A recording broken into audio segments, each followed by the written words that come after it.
So we're going to do 3 foxes today. This one is the last one and furthest away. So we'll set it up, make sure that it's transmitting.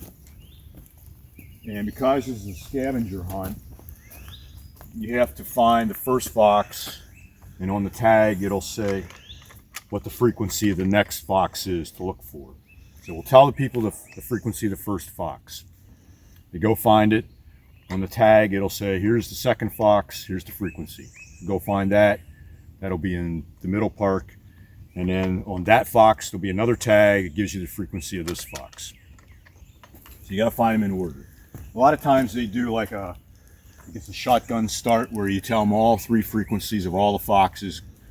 Go find them in any order you want. So we thought we'd change it up.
So my name is Rich, K2RAH. I'm sitting here with Don, KD2REU, and Fred, W3MUD, and Bob, K2OID.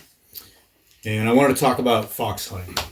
And the reason why I want to talk about it is several years ago, we had a fox hunt. And we went to a park here in Webster. I think it was Finn Park. I believe that's in Webster. Yeah. And there was a pavilion being set up for a wedding. And a whole bunch of amateur radio people showed up looking for foxes. And of course, we were questioning what was going on. And we said it was a fox hunt. Well, let's just say all the people that were showing up for the wedding got really nervous. They said, you mean there's going to be guns and dogs and foxes being chased around?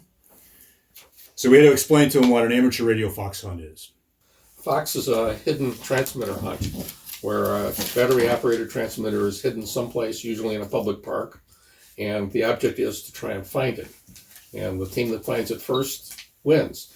Fox hunts are important because the direction finding skill is very useful in trying to track down interference or trying to track down illegal stations, and we've even used it locally quite a bit from time to time. So it's a very useful skill to have. You can have noise interference, could be a bad insulator on a pole, or you could have somebody that actually is sitting on a key transmitting and don't realize that their transmitter is on. And in an emergency, if there's an airplane down, you could actually use it as a way of triangulating and find somebody if there is a transmitter. So that's great for tracking down, let's say, rogue transmitters.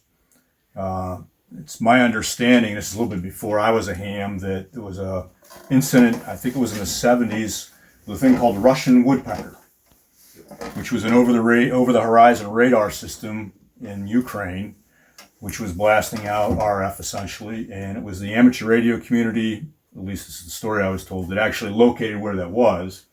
And it turned out to be next door to the Chernobyl nuclear power plant. So I don't know if anybody wants to confirm that or not. But in either case, I'm sure you've heard it, right, Bob? I think every ham I've talked everybody's to heard it. No, I've heard it. I've heard been about around the Russian long. woodpecker. I've actually heard it. You know, I've been a ham since '58, and through the '60s and '70s, you could hear it sweeping through the band. It sounded pretty much like that's his name. You know, tap tap tap tap tap. My recollection is it wasn't. You didn't hear it all the time, but whenever you had something in the station you wanted to work and it was down in the mud, it seemed to show up. Yeah, just when you really didn't need it.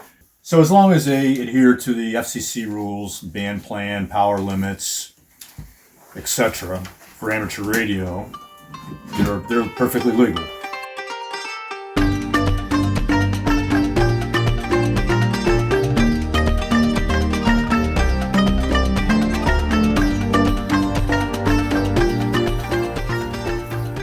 It could be any frequency that's legal on the amateur bands.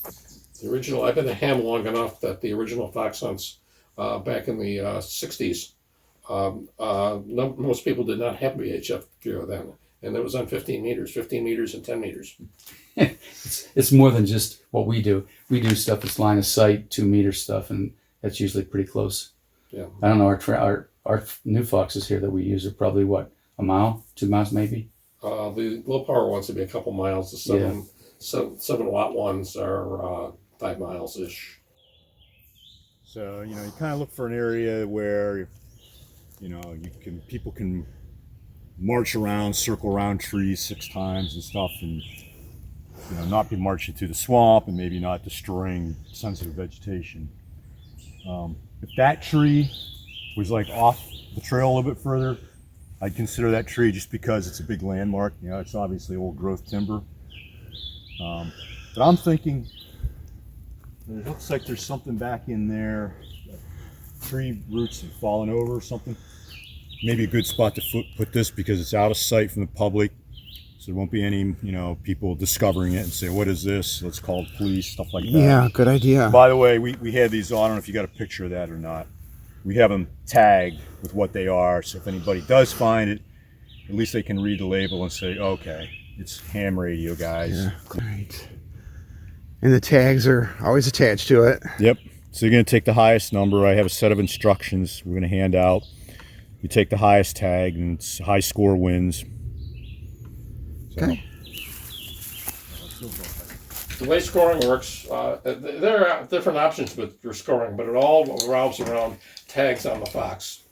Usually, it's numbered tags, and if the rules are take the highest number, highest number Fox, highest number tag, then when you find the Fox, you take the highest number tag.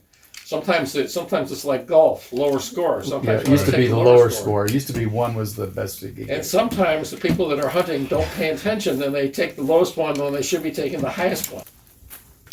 Now with multiple Foxes, there's a couple of ways of doing it. One is that the people that are doing the fox hunt or running it can give you the frequencies of all the foxes initially. Or you can do it scavenger hunt style, where the first fox will have the frequency of the second fox, and the second fox will have the frequency of the third fox.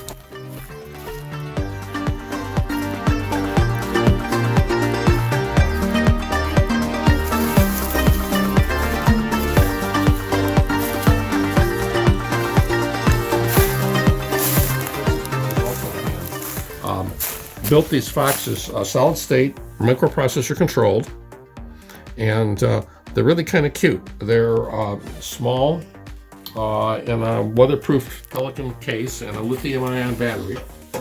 And this particular one that I'm holding here is half a watt. It's very simple to control. Basically, it's got a power switch and then a rheostat that determines how often it sends out its messages, anywhere from every minute or so up to once every 40 minutes, and it's off in the meantime. And the message it sends out identifies itself as the fox, and the Fox number. So it's, and get the call sign of a radio called W2XRX. Yeah, these are in Morse code. All in Morse code, yes. Yeah, there's no voice on this. Although if you can't copy Morse code, that's okay, because you don't have to copy Morse code. You only get to know whether the signal's there or not. If it's there, Well, no, you got it. if you listen to it for very long, at least you can understand Morse code for Fox. Yeah. Yeah, you'll understand the Fox. What does the fox say? Will you communicate by Morse?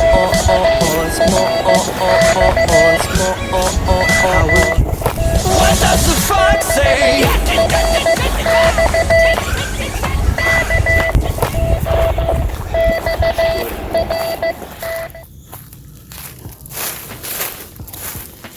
Nice landmark.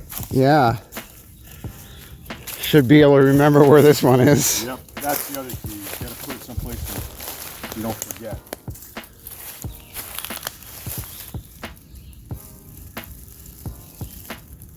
This, just gonna take this.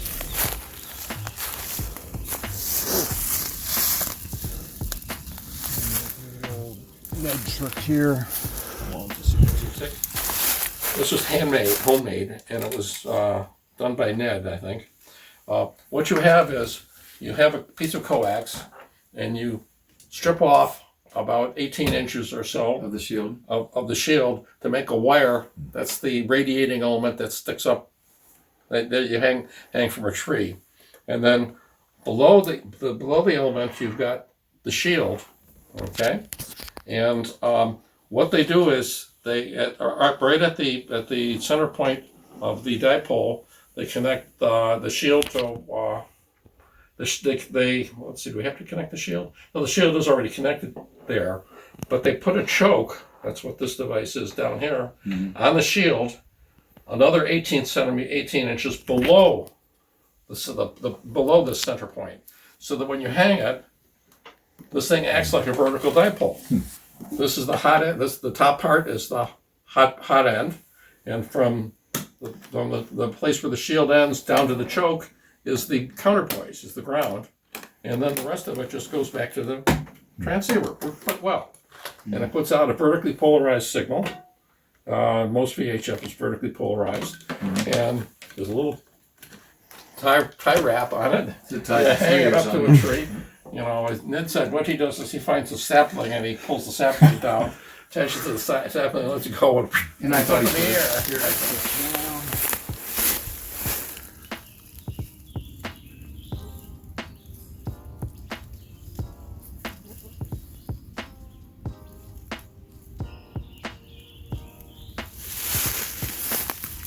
Oh, look at that. Perfect. Wind. Right on.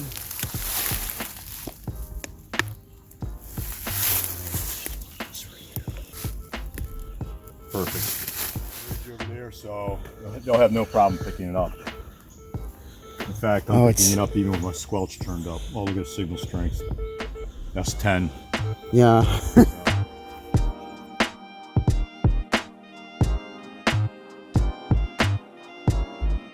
we'll go to the next park, and we'll place that Fox in the middle park, and then we'll make sure that we can, from that location, hear the Fox we just placed. Ah. And I'm sure we will.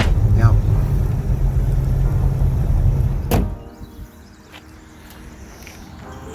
Well, listen to that. So now we're down to S4, S3 maybe. Okay, good. But this is good, because I have my squelch turned up pretty high. So It's good that there's a significant difference, but you can still hear it. Yep.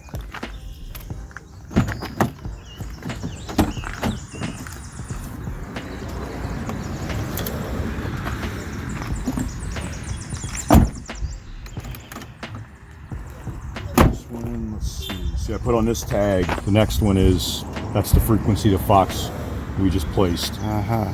So now we'll put this one over here. Okay. We'll do the same thing. We'll put it up fairly high up.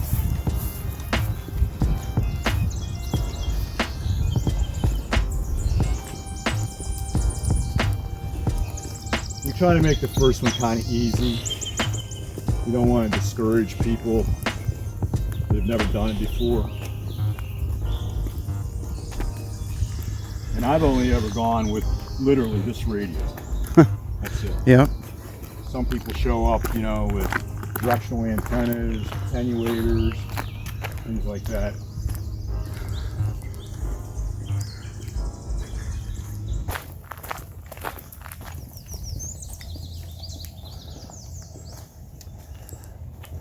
Do 2 meter. Obviously, we're going to be doing 2 meter HTs. Yeah, for the most part. Well, and we've used 2-meter mobiles in the car Right. to try to get you close to it. If you're driving around trying to get close to a park, you can get close using just a mobile, and you watch your signal strength. Yeah, or you get out every now and then, and we've got a Yankee over there for fox hunting. Right. Get out and swing it around and try and find out which direction it's Yeah, coming. you see an awful lot of people stop when the fox starts to signal, pull over to the side of the road, jump out of the car, and start doing crazy things. You know what? Since you did it. This is a nice landmark right here. That odd looking. Good point. Yeah, the odd tree. The odd tree in the Black Trail.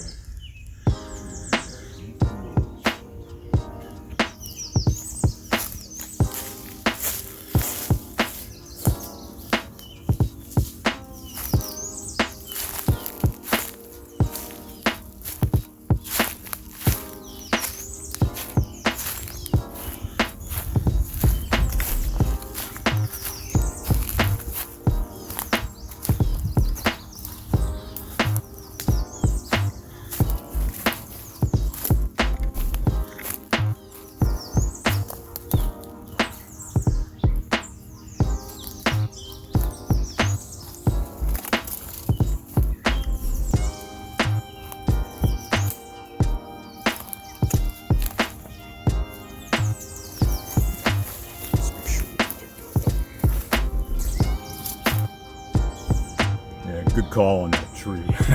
And we've got another one there that kind of Yeah. bent over sideways.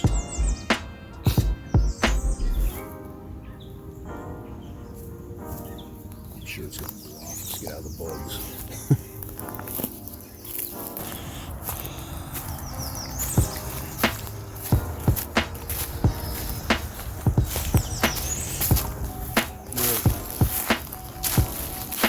Okay.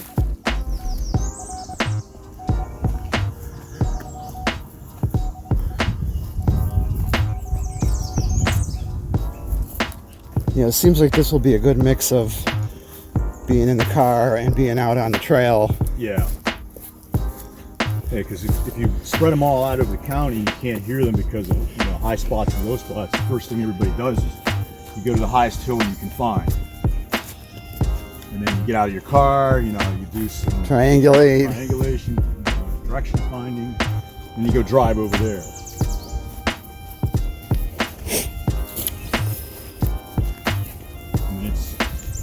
The skill is the same whether it's local or 50 miles away. Yeah.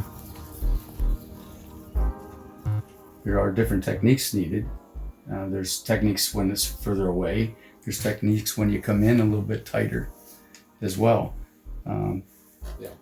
So I think most people, they just use the handheld receiver, transceiver, and to your attenuation technique is to either go off frequency or disconnect the rubber ducky antenna, or at least back it off some. So I assume that there's other antennas and attenuators that people use.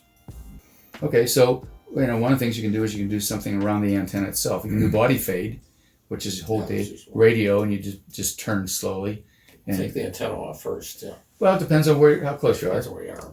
But you take the antenna off, you can detune it, or you can do something like get a Pringles can and cut a slit in it and put the Pringles can down over the antenna, which makes it directional where that slit is. So there's techniques like that you can do.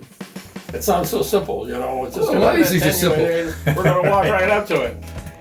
What happens is the problem, if you're of a proper age, you remember rabbit ears and the ghosting on TVs, ghost images from reflections. Well, there's reflections Well, everywhere. with VHF, there's reflections everywhere, and when they pick up a location like a abandoned iron mine, there are reflections everywhere. Oh yeah.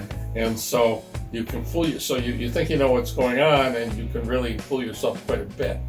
Or if someone like Bob hides it, it's got a fence nearby, Yeah. or a railing, or the backstop from a baseball diamond, or a building that the antenna is pointing toward. There's techniques to really confuse. That works really well to confuse people. If you knew who the audience is, which we don't always, but some of the early fox hunts, we knew who the players were going to be, and some were very sophisticated. They even had Doppler antennas on their truck, which is a 4 antenna rotating antenna scheme electronically, kind of like rotating a radar disc to find something. So that gets them in close quick. So if you know who the audience is, you may want to do things a little bit tricky to make it somewhat challenging, so they can't just walk up to it.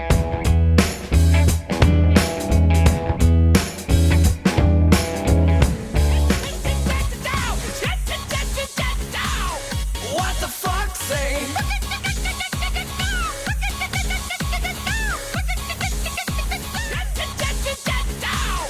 What the fuck say?